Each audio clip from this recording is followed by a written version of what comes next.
Yo, I'm an addict, addicted to being savage. My life is a little graphic, like HBO making magic. I'm rapping to make that passive money coming from traffic. Doing mental gymnastics, I'm fluid and problematic. You losing if you come at me the wrong way. I've come a long way from sipping on Bombay. It's 1942 now, in this loud mouth, sipping hard in the back of a booth, sold out. I can never get enough. Success is like a drug, the money come in, but then I want more stuff. So I gotta work hard, play harder, gotta work smarter. Time is money, yeah, money is harder, so I'm not giving up. No, I'm not giving in. I was born in this world, I swear, to make a difference. If you need a mentor, I got something for you, kid. Just watch the way I move and try your best to copy it. Like a CEO, I move like an athlete pro. Welcome to episode 3 of the Walk Off Grand Slam podcast. I'm your host, Moneymaker Chris. And this episode is all about the history of the MLB All-Star Game. So let's get into it. Before I even get into the MLB All-Star Game, I want to talk about my experience personally going to the All-Star Game in 2018. It was such a great experience. Let's talk about going to the Home Run Derby, the first episode. I talked about the history of the Home Run Derby, getting to experience that. And like I said, I went to the Home Run Derby, went to the Fan Fest that they had, as well as the All-Star Game. Let's get into the Fan Fest. That Fan Fest was so much fun. It was here at the convention center here. Absolutely amazing. Such a cool experience. If you're a baseball fan, it was like baseball heaven. All kind of memorabilia and stuff there. I remember buying some trading cards. That little plaque, one that had 3 cards in it, one with Bryce Harper, Steven Strasburg, and Max Scherzer. I bought that one, and there was another one that had Hank Aaron and Mickey Mantle in it. I bought both of those too. I remember the price off the top of my head, but I remember buying both of them. I don't think they were too expensive. They're pretty reasonably priced. If they were super expensive, I probably wouldn't have bought them, but they were very reasonably priced. But you got there, they had so many pictures and stuff around. They had this big baseball. Me and Keita, shouts out to her, we went and took a picture next to the big baseball. A lot of pictures of, Bryce Harper. They had pictures of, like, his cleats and everything, some stuff from his uniform. And they had, like, a little, like, locker room area. They had, like, Bryce Harper and Buster Posey and Max Scherzer, Manny Machado. Took pictures next to all of those. I'll post some of these up on the social media accounts at the Walk Off Grand Slam podcast on Instagram. I'll post some of these pictures. I mean, they had a little map of like the minor league, all the minor league locations for Major League Baseball. That was pretty cool. They had some of the awards. They had the World Series trophy and a Roberto Clemente award. They had the Jackie Robinson Rookie of the Year award up there, the Most Valuable Player award. They had some pretty cool freaking stuff. That's displayed their stuff to the Negro Leagues. Some great paintings that they had that you could purchase. One of Cal Ripken from when he broke Lou Gehrig's record, 2,131. Greg Maddux, they had a painting of him, Jackie Robinson. I mean, so much memorabilia, so much cool stuff through there. Some of the mascots were there. I mean, it was unbelievable, some of the stuff that they had there on display, some of the uniforms and everything. It was like baseball, like heaven. I mean, it was just unbelievable, the stuff that they had there. I mean, it was a good time. It was a good time. Had autographs there. One of the guys, Alex Gonzalez. He was a World Series champion on the 2003 team for the Marlins. He was there. I believe I got his autograph. Yeah, I got his autograph. He was one of the guys that was signing autographs there at the time. So I bought a little baseball and got him to sign that. That was really cool. Yeah, they had some great stuff on display here. Definitely kind of like I said, I'll post on some of the on my Instagram page. But then that was an experience. I mean, unbelievable. Like I said, baseball heaven. If you were a baseball fan, all the different stuff that they had there on display was unbelievable. Unbelievable to see. Very, very cool. Let's see. And in the actual game, we went to the game. That was a full day. We went to the convention earlier in the day, and then we went to the actual game, which the American League won 3-1. Very low scoring game. Your MVP was Alex Bregman, who was the MVP for that game. You had Joe Buck, John Smoltz on the call. Let's see. National rating for the game was down. Well, it was 5.2 million down from the 6.5 million in 2017. That's a little disappointing. The rating went down when it was here in DC. That's unfortunate. That's not cool. Let's see. It said the host city was announced. They announced the game would be here in DC on April 6th, 2015 by Commissioner Robert Manford. It was the fifth All-Star game in Washington, D.C., and the first since 1969 when the Senators were still in town. It says the first time that the Nationals franchise had hosted since 1982 when the franchise played at the Montreal Expos. Said He said for the second straight year, the Houston Nationals led both the American League and all baseball in sending six All-Stars to the game. And the rosters are pretty loaded. Let's see. For the National League side, you had catcher, you had Wilson Contreras, Freddie Freeman at first base, Javier Baez at second, Nolan Arenado for the Rockies at third base, Brandon Crawford was your shortstop, Nick Markakis was your outfielder, along with Matt Kemp and Bryce Harper.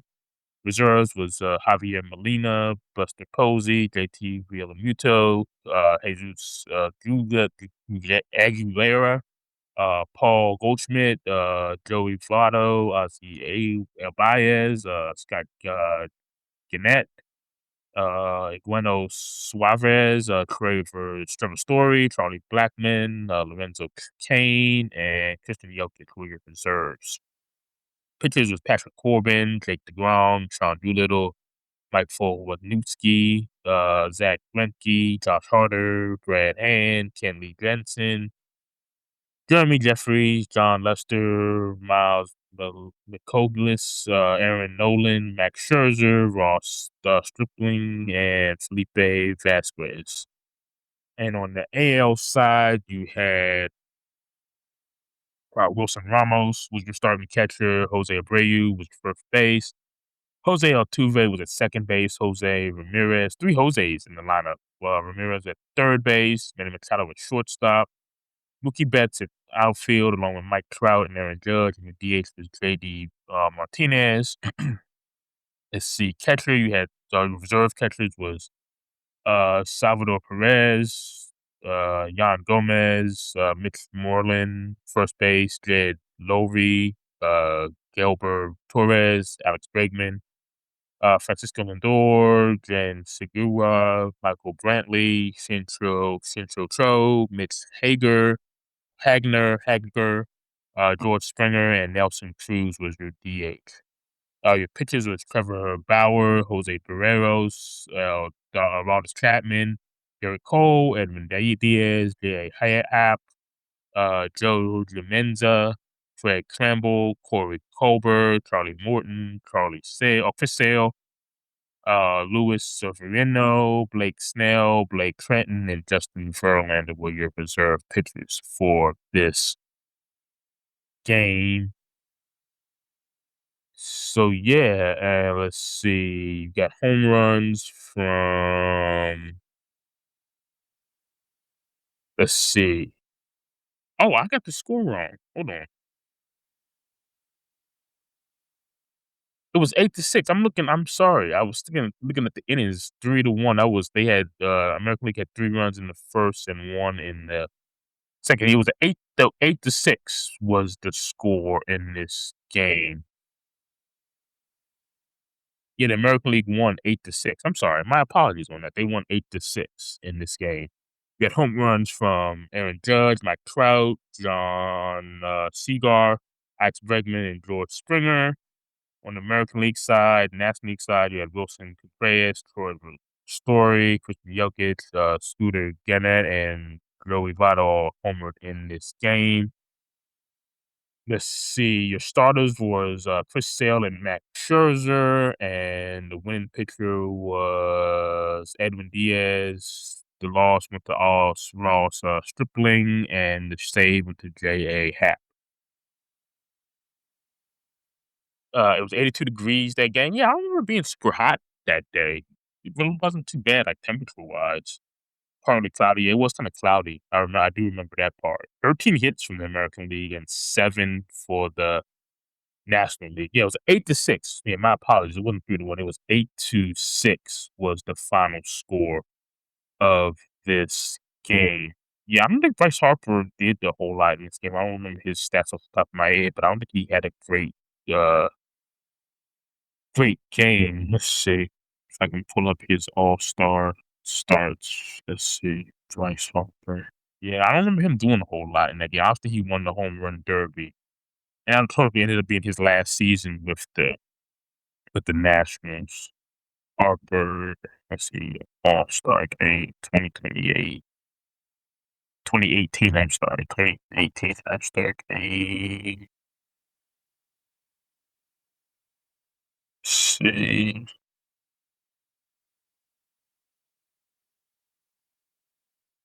Yeah, just talk about him in the All-Star Game. I mean, the home run derby, but it didn't say what he did. He won the home run derby in 35 shares. He started center field. He played center field that day. But, yeah, but I don't think he did. I don't think he even got a hit. I guess his highlight was winning the home run derby. Yeah, but I don't remember him doing too much during that All-Star game.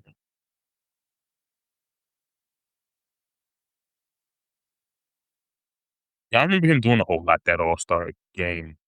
Like, I guess he was kind of worn out, I guess, from the home run derby. They always say with the home run derby, it always messes with your swing and everything like that. I guess, take too many swings, so many hacks at the home run derby and everything. So I guess it kind of plays around with your swing. But yeah, he didn't. Yeah, I don't remember him doing a whole lot in the actual game. But it's still nice to see him there. It's still cool. And like I say, he had his night before he won the home run derby, so that was his moment for the All-Star game. Now getting back into the history of the actual All-Star game, the MLB All-Star Game, known as the Midsummer Classic, the annual professional baseball game sanctioned by Major League Baseball, contested between all-stars from the American League and the National League. Starting fielders are selected by the fans, pitchers are selected by the managers, reserves are selected by the players and managers. It's always cool voting for the All-Star game as well. Been around a long time. Been around since 1933. I mean, I told you baseball, like they say baseball is pastime. I mean, baseball has been around a long time. This game's over 200 years old. 1933 was the first All-Star game. The game usually played on the second or third Tuesday of July and is meant to mark the symbolic halfway point of the MLB season.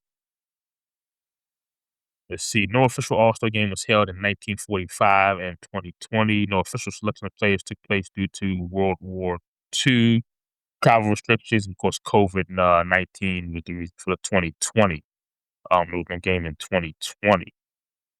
Two All-Star games were held each season from 1959 to 1962. That was crazy. I mean, the whole two All-Star games. I mean, having one All-Star game is a big enough deal, but to have two All-Star games? It is for from 1959 to 1962. Yeah, two All-Star games. That's crazy. The most recent All-Star game last year was July 15th, 2025 at Truist Park in Cumberland in Atlanta. That was their All-Star game. Let's see. Earliest attendance of baseball All-Star game was the Great Baseball match of 1858, which pitted the premier amateur players of New York against rivals from Brooklyn in front of a paying crowd. Oh, that's pretty cool. In the early 20th century, baseball teams put on benefit games for families of players who died unexpectedly. Oh, that's nice that they did that. If, for example, it said Addie Goss benefit game in 1911 raised $12,914 for the Joss family. Oh, that's nice that they did that. The first All-Star game was held on July 6, 1933 at Comiskey Park, Chicago, part of the 33 World's Fair. Oh, it was at the World's Fair. Oh, that's cool. Like I said, from 1959 to 1962, two All-Star games were held each season in order to increase money going to players, pension funds. This practice ended after two owners agreed to give the players a larger share of the income from a single game. According to the baseball database provided by Sean Lamlaham, a total of 2,041 individual players have been selected for the All-Star Game between 1933 till 2026. That's awesome. Very, very cool. Very, very cool. Let's see. MLB chooses the venue of the All-Star Game. The criteria for the venue selected are subjective, generally cities with new ballparks and those who have not hosted the game in many years.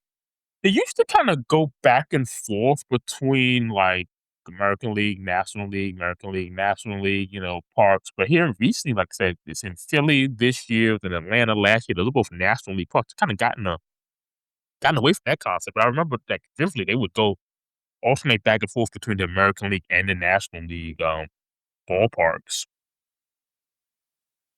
Let's see. Over time, this has resulted in certain cities being selected to host more often than others. Cleveland Stadium and the original Yankee Stadium have hosted 4 All-Star games, most of any venue.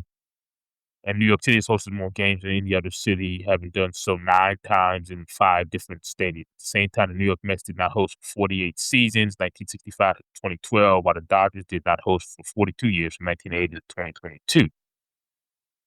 Let's see, the Tampa Bay Rays are currently the only club yet to host an All-Star game, and the other teams that have not hosted an All-Star game at their current stadium, the New York Yankees at their new Yankee Stadium, and with the Phillies at the Citizens Park, but that's scheduled to change obviously this year because the All-Star game is there this year. Teams that have won the World Series in the same year that their stadium hosted the All-Star game, 1939 Yankees, 1959 Dodgers, and 1977 Yankees. The venue's traditionally altered between the American League and National League, like I was saying, but in recent years, they've kind of gotten away from that concept. Let's see, the home team has traditionally been the league in which the host franchise plays its games. The lone exception has been the 2016 game in which the AL was the home team, despite it being played in Petco Park, home of the National League's San Diego Padres. Let's see. Since 1934, the managers of the game are the managers for previous year's league pennant. If whoever wins the World Series, normally the managers get to host the All-Star Game. One of the things I hate about the COVID year was that we won the World Series in 2019, the Nationals, and Davey Johnson, shouts out to him, he didn't get the chance to manage in the All-Star Game. They didn't have an All-Star Game that year. That really sucked. They should have given it to him for, like, the following year, obviously, considering the circumstances, or did something like that to kinda make it right. I mean, that's an honor being able to manage the All-Star Game. That's one of the privileges of, winning the World Series. Let's see here. There have been some exceptional cases where let's see here. There was a tie in that All-Star Game that one year. I think they went in Milwaukee that year, but they had a tie in the All-Star Game here. Let me see. Let's see. Oh, yeah, tie games. Yeah, 2002, in the All-Star Game held in Milwaukee in uh, 2002, and a controversy with the 11th inning where both teams ran out of substitute players rather than pitch in relief. At that point, Commissioner Bud Selig, a native Milwaukee native and former Brewers owner, declared that the game would end after 11 innings, and it ended in a 7-7 all tie. Crowd booed, the beer bottles on the field, and the media were highly critical of this sectionary conclusion. I get it. I definitely get it. I mean, you wanna have a winner, but at the same time too, it is an exhibition game. It's not a game that actually counts. But that's soon after they started. I think that's after that, that's when they started saying that the winner of the game got home field advantage in the World Series. They wanna do something to kinda make up for that. And then they started doing, like, it was last year that they did, like, the swing off, where they had, like, this swing off, basically like a home run derby to determine the winner of the All-Star Game. I thought that was kinda interesting that they did this swing off. But yeah, I mean, I can see it from both sides. I can see it from the fans. I mean, you pay all this money to go to the All-Star game. You definitely want to see a winner, somebody win, either American League or the National League. But also, too, I guess, you run out of players and everything. You don't want to get anybody hurt because you still got the rest of the season to play. So I guess you want to be able to keep everybody safe and healthy and everything. Rally resolved and like something. If they went out there playing, an extended, you know, like it ended at 11 innings. If they went like 15, 20 some innings and everything, and somebody got hurt, that would have definitely been, people have been mad about that. Like, why are you continuing this game? This game is only an exhibition. So I can see it from both sides. I can see it from both perspectives when it comes to that. Let's see.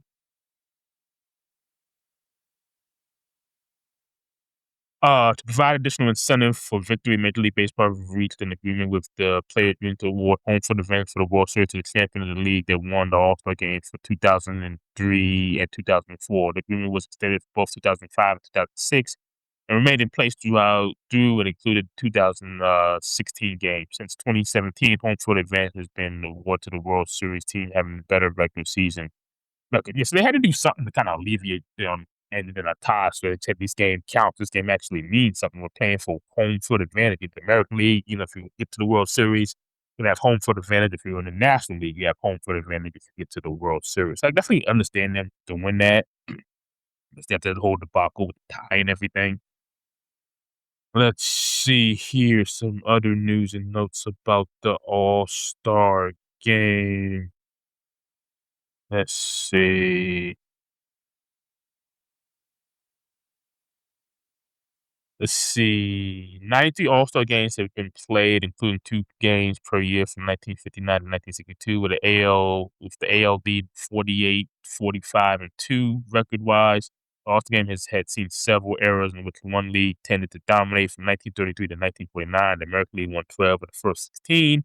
The National League dominated from 1950 to 1987, going 33, 8, and 1. This included the stretch from 1963 to 1982 when it won 19 to 20, including 11 in a row, 1972 to 1982. Since 1988, the American League has dominated 28, 8, and 1, including 13 unbeaten streak, 12, 0, and 1 from 1997 to 2009. The AL has a 394 to 386 run advantage.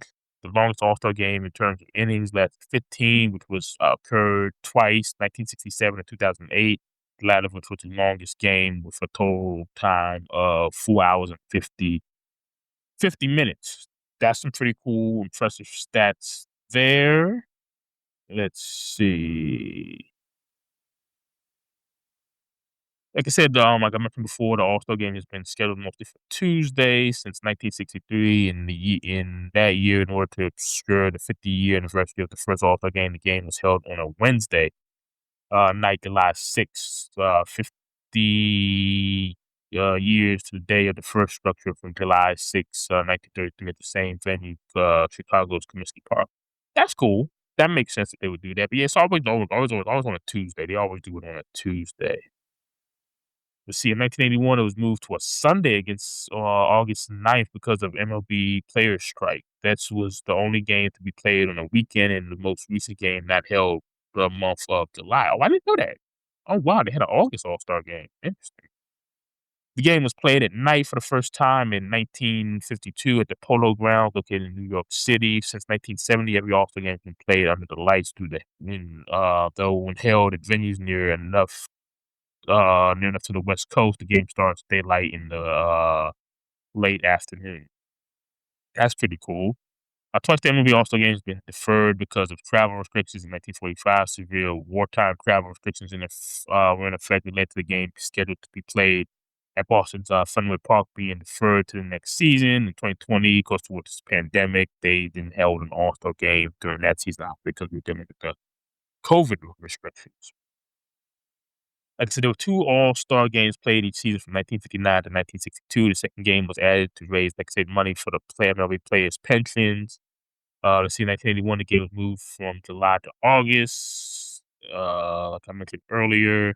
2021, the All-Star game was held in Denver, home of the National League Rockies, as MLB moved the game from Atlanta in response to recently passed Georgia election. Oh yeah, I do remember that. Yeah, and then they brought it back to Atlanta this year. I do remember that 'cause, yeah, I remember that when that went down.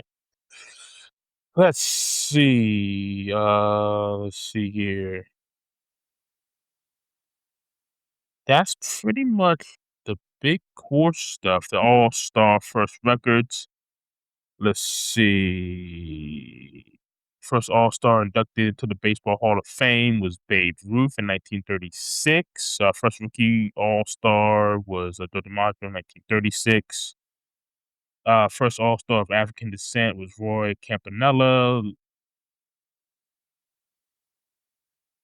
Yeah, first All-Star of African descent was Roy Campanella, Larry Doby, Don Newcomb, and Jackie Robinson, 1949. First All-Star Game MVP was Maury Willis in 1962. Let's see, most All-Star games goes to Hank Aaron with 25. Most All-Star game appearance, most All-Star game appearance seasons, Hank Aaron with 21. Most All-Star game MVP awards, Willie Mays, Steve Garvey, Gary Carter, Cal Ripken, and Mike Trout with 2.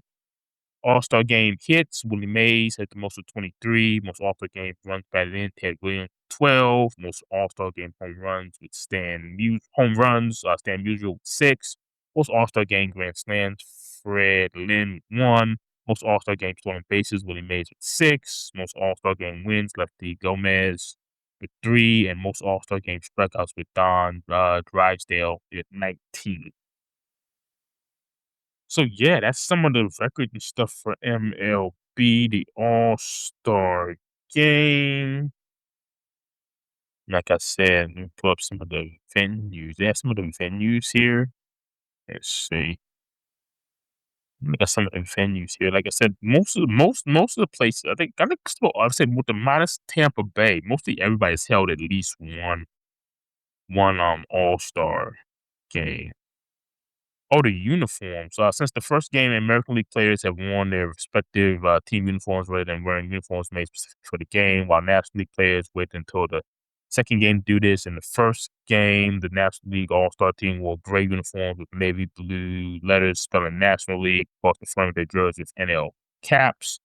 Game-specific uniforms are made every year but are not worn for the game itself. Instead, these uniforms are worn during the batting practice and the home run derby from 2021 to 2004 games. And Nike released new All-Star Game uniforms annually, and these uniforms will be worn by players during the game. Starting with the 2025 game, however, MLB reverted to wearing team uniforms with the All-Star Game. And also, too, like those All-Star jerseys, like whatever city that they're in, like they'll have the colors of that specific team. Like when it's here, they had Nationals colors, they'll have Philly colors. This year, when it was the Mets Stadium, they had Mets colors. I actually had a Bryce Harper. I sold it actually, but I had a Bryce Harper orange All-Star jersey. I should have kept that. It was a nice jersey, real nice jersey. All-Star caps, starting with the 2014 All-Star Game, players began to wear special All-Star Game caps for the workout practices, batting practice, and home run derby contests. Players started using one type of cap with colors corresponding to the league. For the All-Star Game day, players started wearing a cap with the team's logo on front and the All-Star logo on the side. That's pretty cool. Let's see. In 1933 and 1934, the fans selected 18 starters for the game, and the managers chose the rest of the team's players. From 1935 to 1944, and in 1946, the manager of the All-Star squad selected the entire team. In 1945, the MLB All-Star Game was held, and no All-Stars were officially named. In 1947, fans were given the opportunity to vote on the 8 starting position players. But in 1957, fans of Cincinnati Raiders not Raiders, Reds, Chrissy's Reds, I should say, Chrissy's Reds, stuffed the ballot box to see, and elected Red to every position except first base. Commissioner Ford Frick stepped in and removed 2 Reds from the lineup. As a response to this unfairness, the fan voting was discontinued. Players, coaches, and managers were given their sole authority to elect starting position players for the next dozen years. Between the lack of fan input and overall exposure due to the double All-Star Game in 1962, interest in the game was thought to be wearing as part of the rise of the MLB Promotions Corporation's attempt to modernized marketing for baseball fan balancing for the starting eight was restored for the 1970 game. That's wow.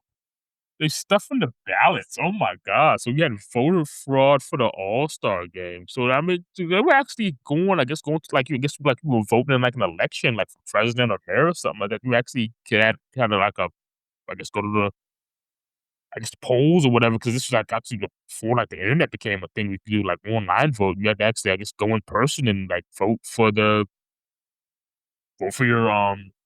you want to go in the All-Star game. And they stuffing the ballots, cheating. Unbelievable. Unbelievable, the voter fraud. That's wild. I had no idea about that. Come on, Swissy's Red. Y'all trying to cheat. Come on now. Not cool. Not cool. Not cool at all. Yeah, 1957, since many Reds fans stuffing the ballot box elected 7 Reds players, all Reds players for the All-Star game, like Johnny Temple, Ronnie Macklin, Don Hoke, Ed Bailey, Frank Robinson. Hey, Frank Robinson, shouts out to him. Gus Bell and Wally Post. The only non-Red elected to the start the National League was St. Louis Cardinals replacing Stan Musial. That's crazy. They were going all out. That's unbelievable. Crazy, crazy, crazy. Let's see, in 1989, a designated hitter was allowed in the All-Star game for the first time. Between 1989 and 2010, the designated hitter rule was applied based on the league in which the host team plays. It was used for games played in American League ballparks and such instances. Both teams use a designated hitter, while the National League ballparks managers have scheduled the pitcher to hit. Pitch hitters have most always been used in practice. This allows a diverse non-starter to make a play appearance. In 2010, Major League Baseball announced that the designated hitter rule would apply for every All-Star game, while the 2010 game was already to have the DH. 2011 game was the first play in a National League park with a DH. That's cool. Yeah, I guess, I mean, it makes sense. It's probably especially an All-Star game, you want your pitcher hitting and everything in a game that doesn't really count, so it's better to have the designated hitter. So I can definitely, understand that. The All-Star Game Most Valuable Player award is presented annually to the most outstanding player of each season's All-Star Game, presented each year beginning in 1962 when they started, like I say, they're doing the 2 games. Let's see, in 2002, the trophy itself, retained its let's see, retained its oh, they dedicated it to Ted Williams, Ted Williams Most Valuable Player award in honor of, Ted Williams. Okay, that's cool. That's nice.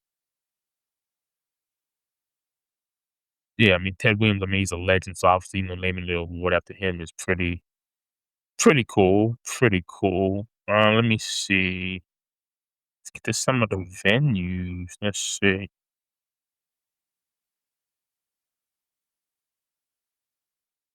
Yeah, I mean, like I said, variety of different places. Like I said, the first game was at Comiskey Park, the Polo Grounds. Let's see, Fenway Park held the game, Cleveland Stadium, Busch Stadium, 1957. Let's see, the Kingdome in 1979, Dodger Stadium in 1980, Astrodome in 1986, Oakland Coliseum, 1987, Riverfront Stadium in 1988, Skydome in 91, Three River Stadium in 94, the ballpark in Arlington in 95, Coors Field in 1998, Fenway again in 99, Turner Field in 2000. Miller Park in 2020 in 2002, PNC Park in 2006, Yankee Stadium 2008, Target Field in 2014. Like I said, the Nationals had it in 2018. Oh, and it's going back to Wrigley Field next year. Being Wrigley Field this year, it's going to be in like the Citizens Park where the Phillies played.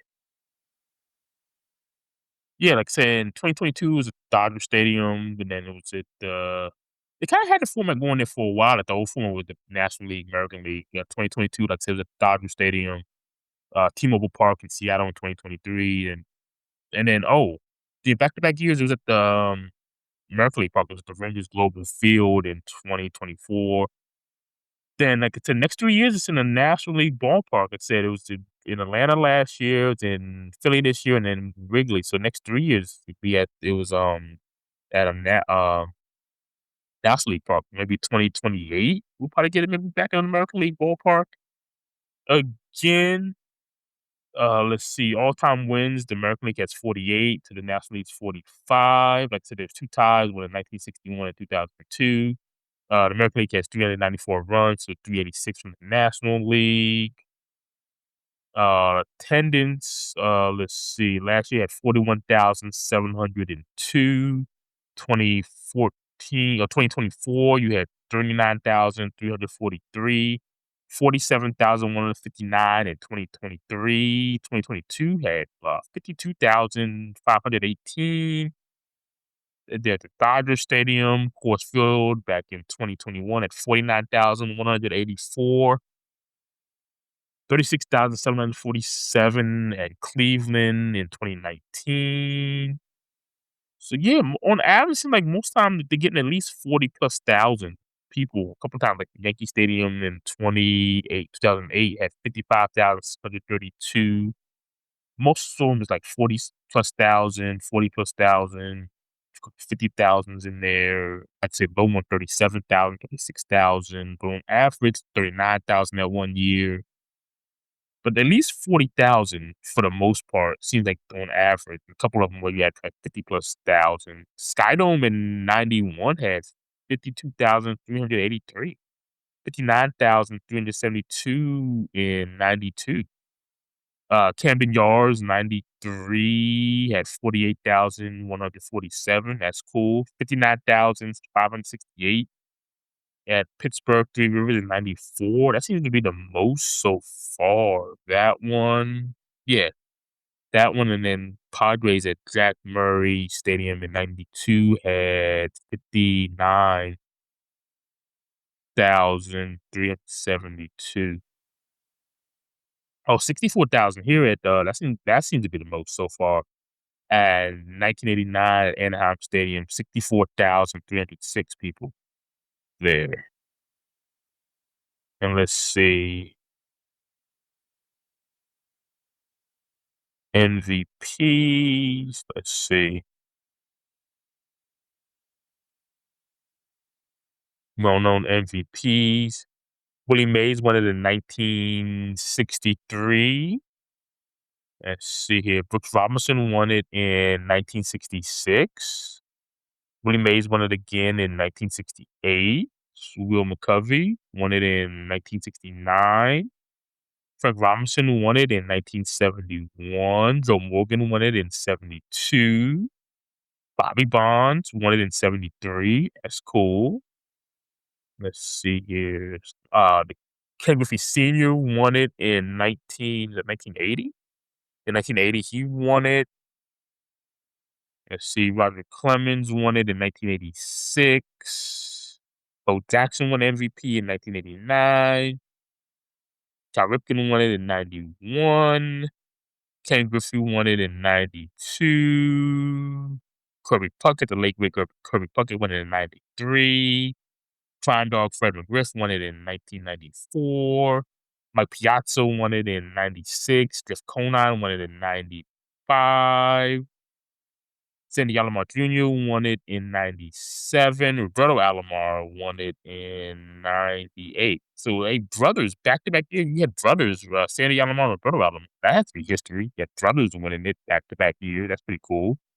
Pedro Martinez won it in 99, 2000. Derek Jeter, the captain, won it. Ripken won it in his final All-Star game in 2001. Of course, he hit the home run in that game. That was a pretty cool All-Star game. Hit a home run in his first plate appearance.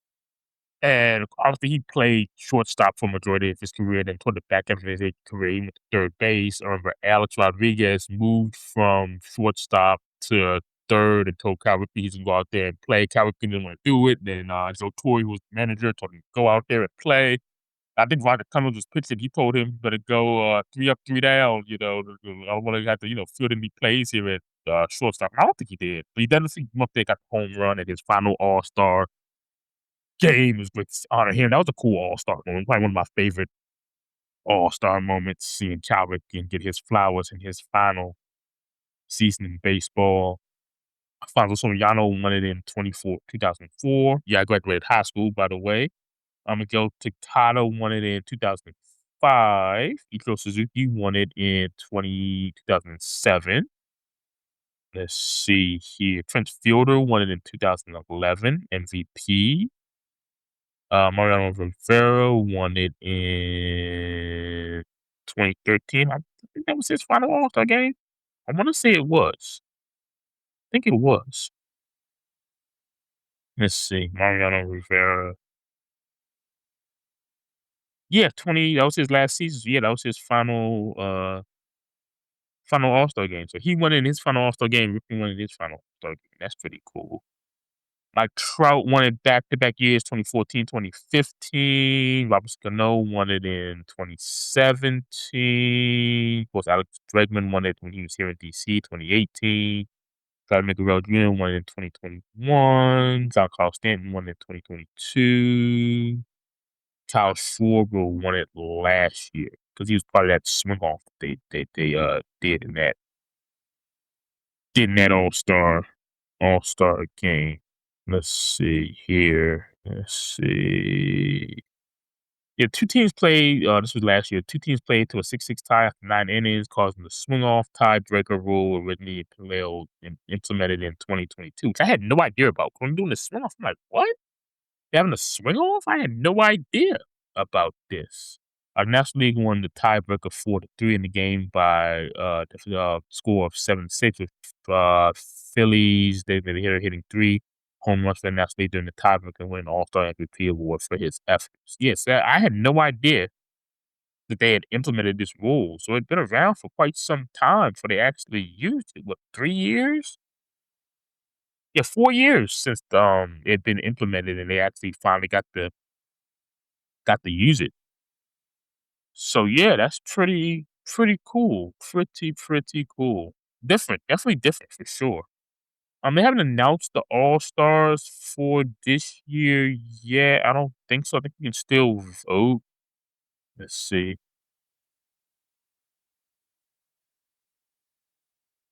Oh, they list some guys here. I don't know if it's like the official thing yet.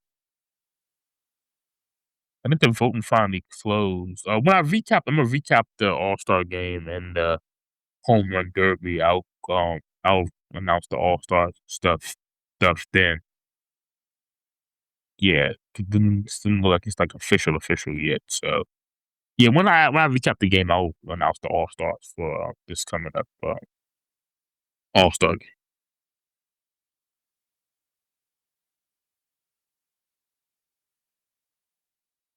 Yeah, they were saying like future All Star games. Like said next year is going to be at Wrigley Field. They haven't announced for 2028, 2029. Hey, bring it back to DC. I would love to go to the All-Star game and stuff again. Bring it back to DC. I mean, that would be 10 years since the last time. If it was in 2028, it'd be 10 years since the last time we had an All-Star game. So yeah, bring it back. Run it back. I would definitely be there in the house for that if they ran it back and had an All-Star game here.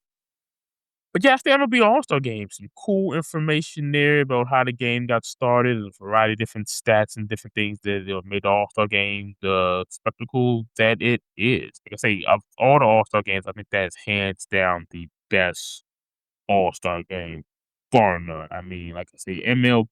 No, this year was better. This year's NBA All-Star Game was a lot better than what it had been. The Pro Bowl was definitely not what it used to be. I missed them going to Hawaii and everything after the season and going over there for the All-Star game. But yes, it's not the same. It's turned into like a flag football game, which is cool because flag football is becoming more popular and everything. But I mean, this last one was okay, but yeah, I still miss them going to Hawaii like after the season during the All-Star game, and that was a whole lot of fun. But yeah, one more thing before I go end the show here. We go over the current standings of where things stand at with the major league teams. Over on the American League side, you got Tampa Bay still on top with 49 and 33, followed by the Yankees at 48-38, Toronto 41 and 46, Orioles 40 and 48, and Red Sox 37 and 48. Seems like it's gonna be a two-team race between Tampa and New York for this division. We'll see how things come after the All-Star break, 'cause sometimes it's not always how you start, it's how you finish, but it seems like this is a two-team race right now. And once again, I said the Orioles. What has happened to the Orioles? They were seeming like a team that was definitely on the ride, and they've taken a major step back. In Boston, too. Another team with a lot of great history and tradition. Both of these teams, I expect better from them. But right now, it's like two teams. And then Toronto, they won the World Series last year. They're 10.5 games back. But who knows? I mean, if they go on a winning streak and some of these other teams lose, you never know. But right now, it seems like it's between Tampa and New York for this division. Especially once they get Judge back, too. When Judge comes back. I don't know when he's coming back. I'm sure he's going to come back because I don't think his injury is like a season-long injury. Like I mentioned the last time in this, over on the Central side, the White Sox, 45-40 on top of the Central Division, followed by the Guardians at 45-42, Twins at 41-46, Tigers at 38-49, and Kansas City at 35-51. The White Sox, for the longest time, when me and Jay were doing the original Grand Slam podcast, they were always at the bottom center of this division. They were stinking the joint up. Lost 100+ games, set all-time record. They're losing. And now they're on top of the division in the battle with the Guardians. I mean, hey, good for them. Good for the White Sox. I mean, like I said, they've had great players play there. Frank Thomas played there. Let's see who else played there. Albert Bell played there. Who else played there? Bo Jackson, I believe he played there for a little bit. Did Bo Jackson play there? Let me double check that. I think he did. I know he played for the Royals. And he definitely played for the Royals, but did he play for the White Sox? I want to say he did. No, he just played for the Royals. My apologies. And I'm thinking about somebody else, but yeah, he played for the Royals. But yeah, still, and they won a World Series too as well. The White Sox won the World Series in what year was that? Pull it up here. White Sox won the World Series. When did they win the World Series last? Let's see. 2005. They won the World Series in 2005. So yeah, good to see them back on top doing their thing. Well deserved. Well deserved. On the AL West side, you had the Texas Rangers on top at 44-43, and a two-way tie with Seattle at 44-43 as well, followed by the Houston at 43-45, the Athletics 40-46, and the Angels at 36-51. Mike Trout, you need to get out of the Angels. I mean, Shohei's there no more. Anthony Rendon, he went there. He didn't work out. You need to get out of there 'cause the Angels are just a hot mess. You're not going to win anything there. You're too talented. Seems like you're staying healthy this year. It's time to move on. You're not going to win anything there. But this is jumbled up between the Rangers, Seattle, and Houston. And even the Athletics are going to count them out either. Who's going to ultimately take this division? It's all jumbled up. Only difference between like a half game to 3.5 games. Like, yeah, like who's gonna take this division is anybody's game at this point. Over on the National League side, NL East, Atlanta's on top at 49-34, followed by the Phillies at 48-38. Miami at 46-40. My Nationals at 45-43, and the Mets at 36-51. So my Nationals, when they won today, playing a lot better baseball, definitely exceeding expectations. Braves are on top. They've always been like one of the top teams in this division going back to the 90s. Phillies have a solid team with Harper and Kyle Schwarber, Trey Turner over there in that lineup. All former Nationals, by the way. And the Marlins are holding the fort too, 46-40. Not bad. 4.5 games back. Not bad for Jays Marlins. Jays Marlins and Chrissy's Reds. Yeah, that'd be the theme for the show. Jays Marlins and Chrissy's Reds. Over on the NL Central side, got Milwaukee on top at 52-31, followed by the Cubs at 49-38, Cardinals at 44-38, Pittsburgh at 43-43, and Chrissy's Reds at 39-45. Milwaukee seems to be on top of this division. The Cubs are right there. Cardinals are probably still in the mix too. You know, they're 7 games back. This is gonna be an interesting division to see how this one ultimately plays out. I think once the All-Star game comes out, finishes up, and teams start to make that push for the postseason, who's gonna come out in the NL Central? Actually, I see the game on now. They're playing Chrissy's Reds now. Not Cardinals. Milwaukee's up 2-0 on Chrissy's Reds. And last but not least, the NL West, you got the Dodgers on top at 56-30, followed by Arizona at 43-42, San Diego at 43-42, San Francisco at 35-50, and Colorado at 33-53. Rockies. So this is the Dodgers division once again. I mean, Arizona, they're 12.5 games back of us, the Padres, but it seems like once again, this is the Dodgers division. They have so much firepower. So yeah, it's not they're gonna run away with this division once again. In the wild card spots right now, you got the Yankees, Cleveland, Seattle. They're the three top teams on the AL side for the wild card spot. Houston is right there, Twins as well, couple games back. And then on the National League side, you have the Cubs, Phillies, and Cardinals all there for wild card spots. You got the Marlins there, Nationals are right there too. So it's gonna be very, very interesting to see how things play out moving forward. These wild card teams, these standings, like they're coming after the All-Star break. Collected All-Star break is coming up in a couple of weeks. But that's the current standings in Major League Baseball. Once again, thank you as always for listening to this episode. Like I said, new Grand Slam walk off Grand Slam podcast that relaunched. Definitely excited. 3 episodes in. Very excited to be once again talking baseball once again.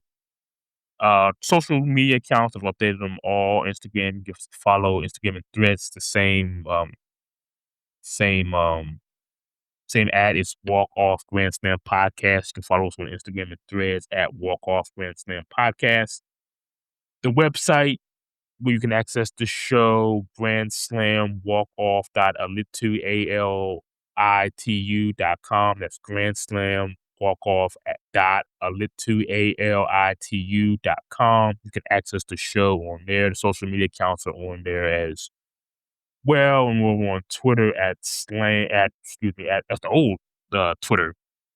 Name was at slam_podcast. This is at walkoff_podcast over on Twitter. Give us a follow over there. And you can access the show on Apple Podcasts now, Apple Podcasts, Spotify, iHeartRadio, Pandora, Amazon Music, YouTube. Just look for the Walk Off Grand Slam podcast. Subscribe. Cost you nothing to subscribe. Easy and the way to get the show when episodes drop out. You get them right there to your device of choosing. Also, to my other podcast, TMC Podcast 1, do a lot of interviews, wrestling fans out there. Definitely check that one out all over social media. TMC Podcast 1 on Facebook, TikTok, Twitter, Instagram, Threads, Blue Sky, TMC Podcast 1.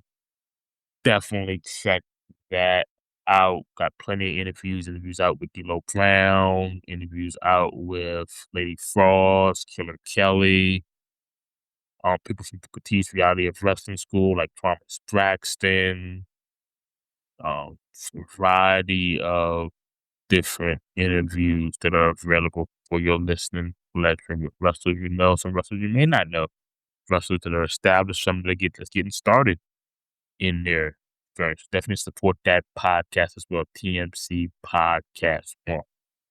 That's all for me, guys. Once again, thank you for joining me. You guys take care. Be safe as always, and we'll see you next time. Moneymaker Chris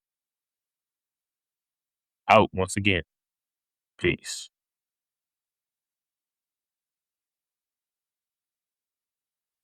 I run it like a CEO. I move like an athlete pro. I party like a rock star show. I live every day like my last never know. I run it like a CEO.